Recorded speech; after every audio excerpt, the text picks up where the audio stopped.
사실 갑자기 초대가 돼서 또 여러 가지 그 괴산의 농업, 유기농업과 관련해서 좀 더 그 폭넓은 지식이 있으신 분들이 오셔서 말씀을 해주셨으면 좋았을 것 같은데 실제로 너무 바쁘셔가지고 저한테 부탁을 해서 제가 알고 있는 만큼 오늘 좀 이제 요약해서 좀 말씀드리려고 하고요.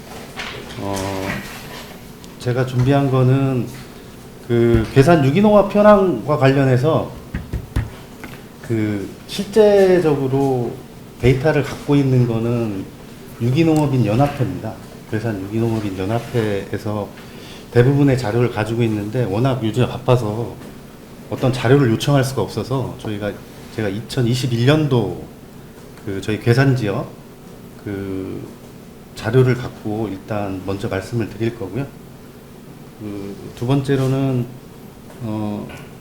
유기농업의 괴산의 시작이 결국 한살림 괴산 생산자 연합회가 만들어지는 계기가 됐고 해서 그 과정을 좀 설명드리고 괴산 생산자 연합회의 지금 현황과 그리고 지금 모습들을 조금 더 설명드리려고 합니다.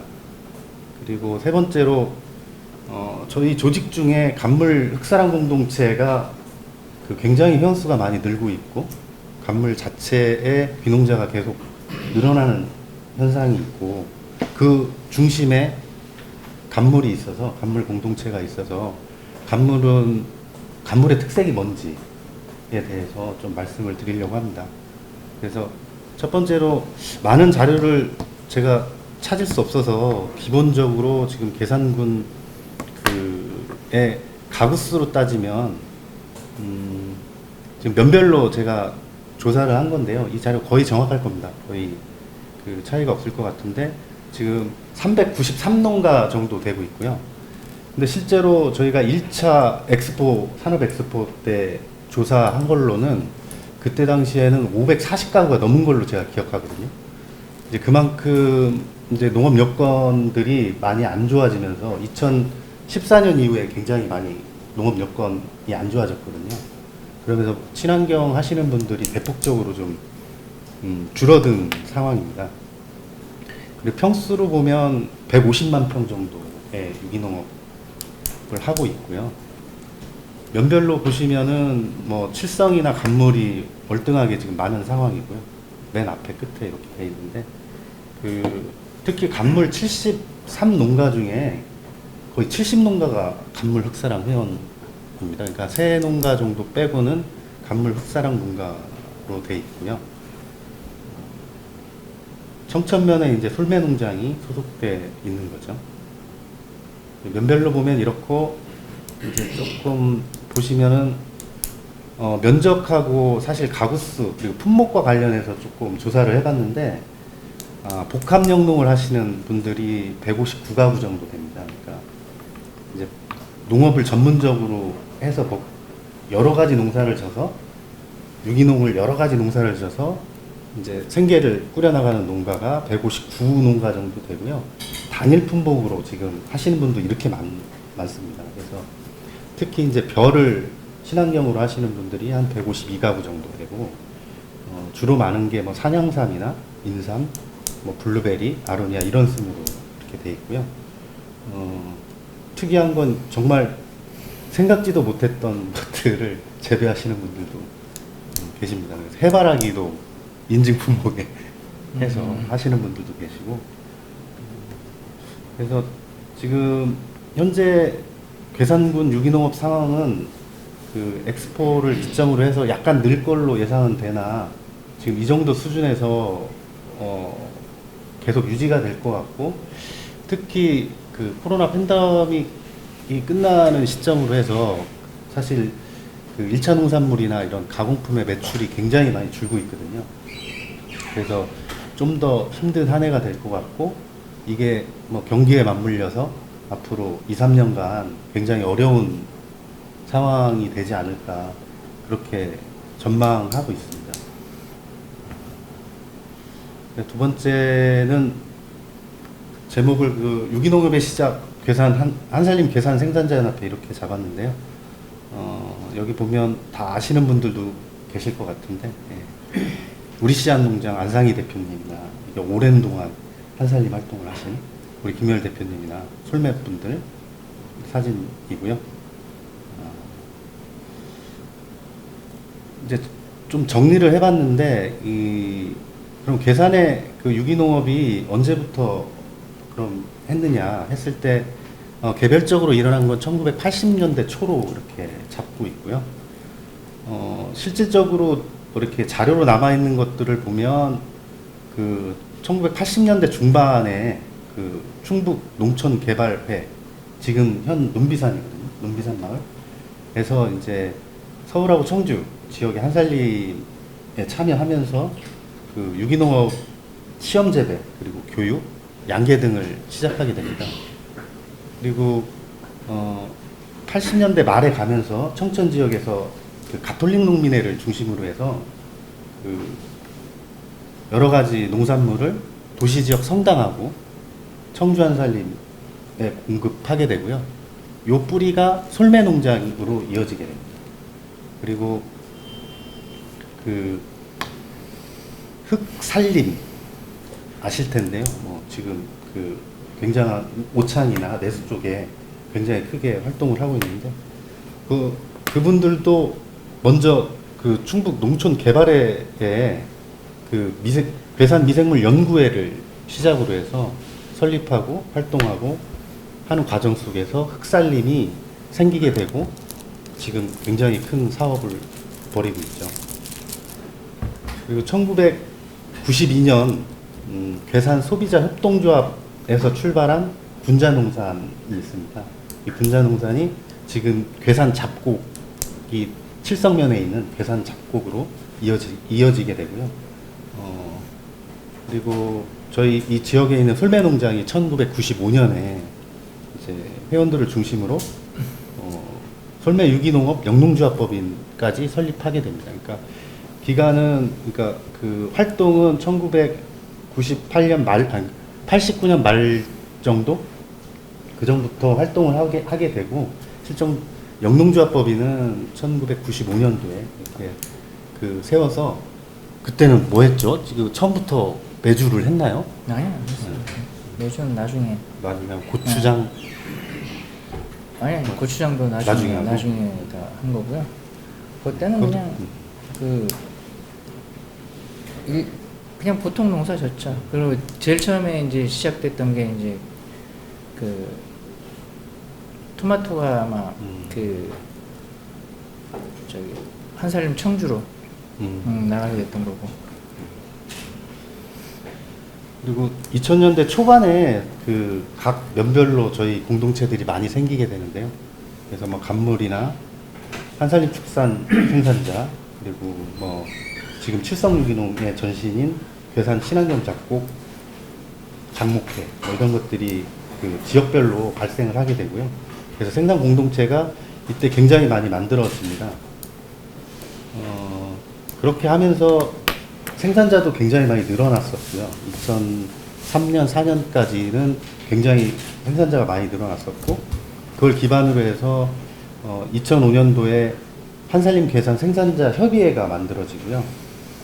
2008년도에 연합회로 전환되게 됩니다. 이 한살림 이후의 일정들은 그 사업 조직이 생기면서 일어나는 것들을 이렇게 표시한 거고요. 지금은 소비자와 함께하는 매장과 그리고 지역사회 공헌 활동의 일환인 로컬푸드 직매장을 운영 중이고요. 좀 더 새로운 형태의 그 협업을 실험하고 있는 한살림 카페도 지금 개장해서 운영 중에 있습니다. 그래서 뭐 이렇게 역사는 이렇게 좀 말씀드리면 될 것 같고요. 저희 그 괴산 한살림 생산자 연합회 그 조직도인데 이런 그 회의 체계를 가지고 있다고 말씀드리고 싶어서, 큰 틀에서는 괴산 한살림 생산자 연합회가 중심이 돼서 운영위원회를 모든 공동체와 함께 대표님이나 이렇게 참석해서 운영위원회를 구성해서 이런 법인들을 좀 운영하고 있습니다. 이 법인들을 통해서 사업을 하고 있고, 지금 현재는 14개 공동체가 예비 공동체 포함해서 거의 괴산 전 지역, 그러니까 뭐 장현이나 영풍 빼고는 웬만한 전 지역에 지금 저희 공동체들이 활동하고 있고요. 곧 거의 다 정식 공동체로 이렇게 전환될 예정입니다. 그래서 저희 괴산 생산자연합회 보시면 농산물을 생산하는 농가가 187가구 정도 되고요. 축산과 관련된 농가가 50가구 정도 되고요. 그리고 가공업체가 한 8개 정도 됩니다. 이쪽에 대부분 어떤 공동체에서 사업법인을 만들어서 사업을 하는 이런 구조로 형성이 되어 있고요. 저희가 한 괴산 내 총 매출은 한 450억 정도 연간 정도 매출을 하는 걸로 데이터가 나와 있고요. 그래서 뭐 저희 한살림 괴산 생산자 연합회에 그러니까 이런 모습으로 성장하기까지의 기간이 사실 굉장히 짧은 기간에 이렇게 성장을 해서 다른 지역에 비해서도 굉장히 좋은 사례로, 그리고 워낙 오래된 생산자분들이 많아서 또 도농교류의 중심 뭐 이런 역할들을 해내고 있습니다.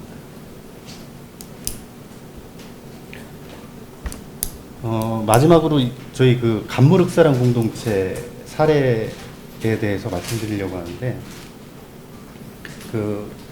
간물에서 계속 간물의 특징이 뭐냐고 이야기하면 여기 나오는데 협동 생산, 공동 출하, 그리고 공동 정산, 이렇게 정의할 수 있습니다. 이걸 기반으로 해서 공동 수매를 해서 협업 농업을 통해서 생산된 모든 물품을 공동 수매, 공동 출하, 공동 정산까지 이루어짐으로써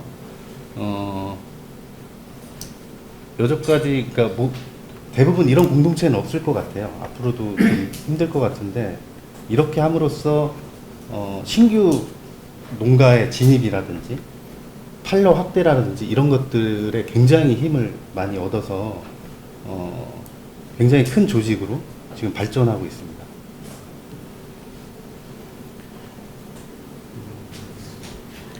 또 하나의 특징은 구성원들의 동등권이거든요. 그러니까 한 분 한 분의 회원 한 분 한 분의 신입 회원이라 할지라도 약정 출하라고 하는데 출하 물량에 대해서 어느 정도 확보가 가능한, 그러니까 동등하게 확보가 가능한 겁니다.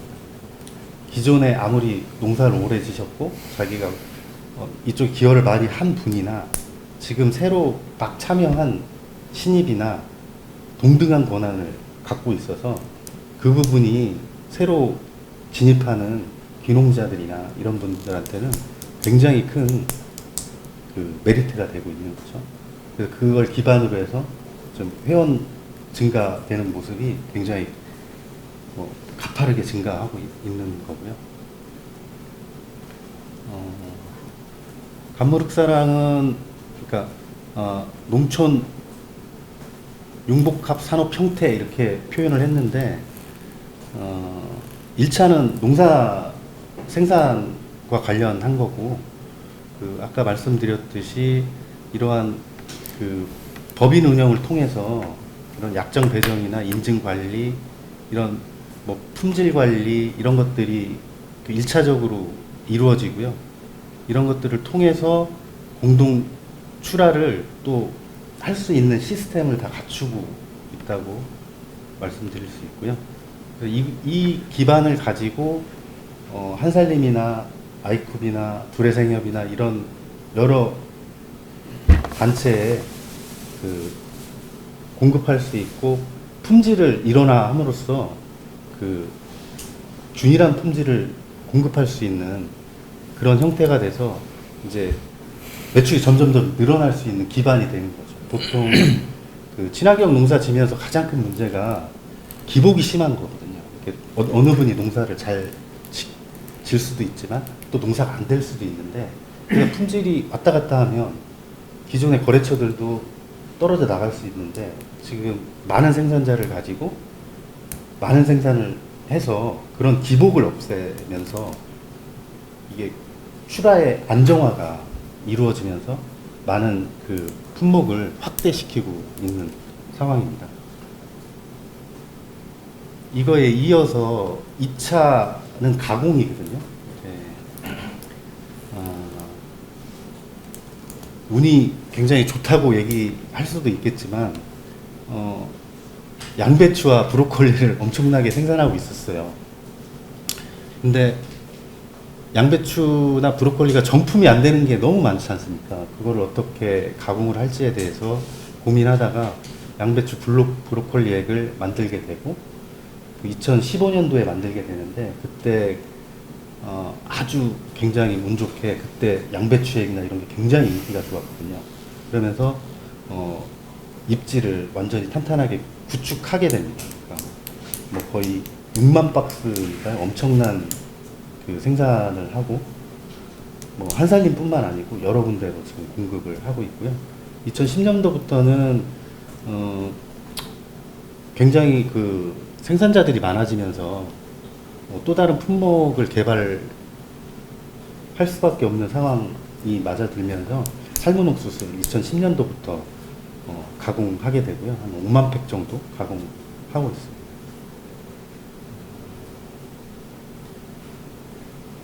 뭐 3차는 유통 확대하고 그다음에 그 교육 체험으로 압축되는데요.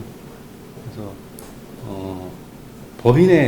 법인이 안정화되고 생산이 안정화되면 그 다른 쪽으로 굉장히 많은 물품을 낼 수 있는 조건이 가능하거든요. 그래서 지금은 뭐 두레생협, 우체국 쇼핑, 하나로마트까지도 계속 판로를 확대하고 있는 상태고요.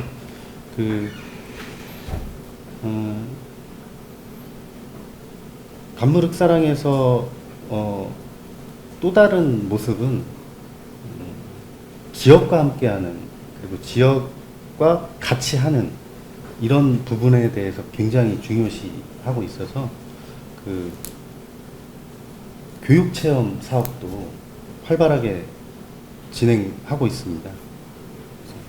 체험 행사는 귀농귀촌 프로그램과 그 소비자 체험 행사 등 진행하고 있고요. 체험 행사는 유기농업 농법을 소개하거나 뭐 이런 소비자에게 그 농업에 대한 이해를 제공하고 있고요.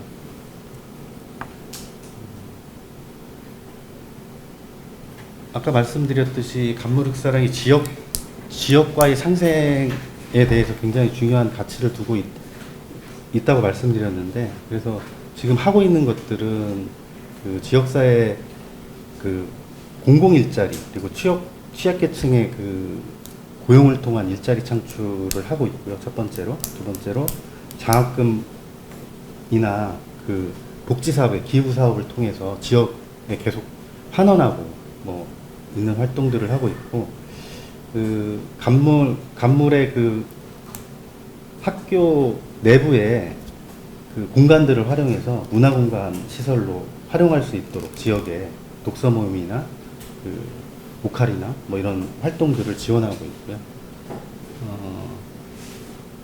2015년도에 아마 그 사회적 기업에 예비 사회적 기업에 등록이 돼서 사회적 기업이 그 활동이 끝났는데, 사실 뭐 작년에 워낙 지역사회 공헌을 많이 하고 일자리 창출이나 이런 것들이 굉장히 활발하게 이루어져서 재심사에 통과해서 올해 다시 3년간 그 사회적 기업으로서 활동을 하면서 그 많은 인력 지원이나 이런 거를 추가로 받게 되고 있고요.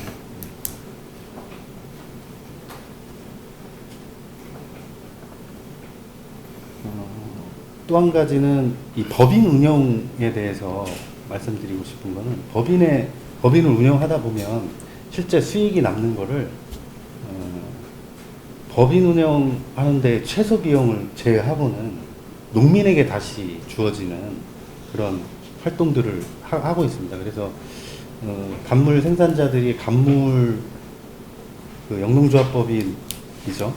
예, 그 간물 흑산화 공동체의 그 충성도 뭐 이런 걸 따지자면 다른 공동체 어느 공동체보다 못지않게 그 활동력과 그 중요성 이런 것들을 많이 인식하게 되는 계기가 되는 것 같습니다. 그래서 뭐 지금까지 간물 흑사람 공동체에 대해서 말씀을 드렸는데 그 이런 활동의 결과라고 말씀을 드릴 수 있는데 18년도부터 22년까지의 그 회원 변동 상황이거든요. 제가 말씀드렸듯이 2014년, 15년을 기점으로 해서 16년도, 17년도는 모든 공동체가 아마 거의 인원이 줄었을 거예요. 그때 이제 굉장히 매출이 줄면서 그래서 그 결과로 18년도에 44, 19년도에 42명까지 좀 줄었다가 52명, 70명, 80명까지 지금 늘어나는 연도별로 보시면 그러니까 한 공동체에서 이런 정도의 인원을 늘리기는 굉장히 쉽지 않거든요. 근데 그런 어떤 그 가치 철학에 맞춰서 이사회가 운영이 되고 공동체가 협업하고 하는 과정 속에서 이런 결과를 만들어낸 것 같습니다. 네, 여기까지 하겠습니다. 예, 고맙습니다. 우리 얘기에 취해가지고 박수 칠 것도 없으셔가지고